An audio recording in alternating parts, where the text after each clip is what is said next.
بنی امت مسلمہ کے لیے بنی اسرائیل کے واقعات کو جاننا اس لیے بھی ضروری ہے تاکہ اب آج کل آپ دیکھیں کہ مسلمانوں پہ جو حالات آ رہی ہیں، جس طریقے سے مسلمان زوال کا شکار ہے، نشانہ ہے، تو اگر ہم ان واقعات کو سمجھ کے پڑھیں گے، اگر ہم دیکھیں گے کہ آج کا مسلمان بھی یقیناً انہی طریقوں کے اوپر ہے جو اس وقت بنی اسرائیل والے تھے، تو اگر ان کے اوپر اللہ کا عذاب آیا تھا اور وہ لوگ زوال کا شکار ہوئے تھے، تو ہمیں بھی سوچنا چاہیے کہ ہم میں بھی ہر وہ برائی اس وقت آ چکی ہے جو بنی اسرائیل میں موجود تھی، تو کہیں ہمارا زوال بھی ان کی طرح نعوذ باللہ نہ ہو جائے۔ یہودیوں کے عقیدے کی خرابی اور رویوں کی خرابی کو سامنے رکھا جائے اگر ہم دیکھیں، تب ہی مسلمان اس قسم کے کردار بننے سے، بنی اسرائیل کی کاپی کرنے سے بچ سکتے ہیں۔ وَأَوْفُوا بِعَہْدِی، تم میرے عہد کو پورا کرو۔ یہ کون سا عہد تھا؟ یہ وہ عہد تھا کہ تم تورات کے احکامات کی پابندی کرو گے اور نبی آخری زمان پر ایمان لاؤ گے۔ یہ بنی اسرائیل سے اللہ تعالیٰ نے وعدہ فرمایا تھا، اور اللہ تعالیٰ نے کہا کہ اس عہد کو پورا کرو، کہ اس کے رسولوں پر، اللہ تعالیٰ پر، اس کے رسولوں پر ایمان لاؤ اور اس کی شریعت کو قائم کرو۔ جیسا کہ سورۃ مائدہ آیت نمبر 12 میں اللہ تعالیٰ فرماتے ہیں، ترجمہ: اور بلا شبہ یقیناً اللہ تعالیٰ نے بنی اسرائیل سے پختہ عہد لیا اور ہم نے ان میں سے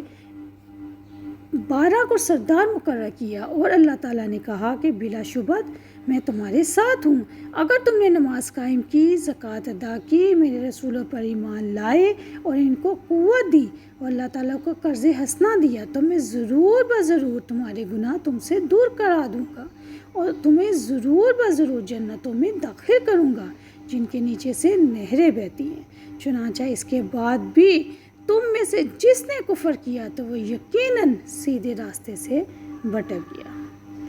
پیاری بہنوں، بنی اسرائیل نے اللہ تعالیٰ سے عہد لیا تھا کہ اللہ تعالیٰ نے جو ہدایت دی ہیں، اللہ تعالیٰ نے بنی اسرائیل سے یہ عہد لیا تھا کہ میں نے جو ہدایات دی ہیں ان کو مضبوطی سے تھام لو اور ان کو یاد رکھو۔ اس کے علاوہ حضرت موسیٰ علیہ السلام کی زبان سے بنی اسرائیل سے یہ عہد بھی لیا تھا کہ میں بنی اسرائیل میں ایک نبی امی بھیجوں گا جو تم میں سے اس کی اتباع کرے گا، یعنی تم میں سے جو اس کو نبی مانے گا، اس کی تعلیمات پہ عمل کرے گا، تو میں اس کے گناہ معاف فرما دوں گا اور اسے جنت میں داخل کروں گے۔ پیاری بہنوں، یہ ہے اس وعدے کا پورا کرنے کا ذکر کہ میں تمہارے عہد کو پورا کروں گا۔ یہ ان کے عہد پورا کرنے کا بدلہ ہے۔ بنی اسرائیل سے اللہ تعالیٰ نے کیا وعدہ لیا کہ اگر تم میرے وعدے پر چلو گے، اس پہ عمل کرو گے، تو میں تمہیں تمام جہان والوں پر فضیلت دوں گا۔ اللہ تعالیٰ نے بنی اسرائیل پر کیا کیا انعامات کیے؟ حضرت یعقوب علیہ السلام سے لے کر حضرت عیسیٰ علیہ السلام تو تمام نبی آل یعقوب میں سے، اللہ اکبر، کتنا بڑا انعام اللہ تعالیٰ نے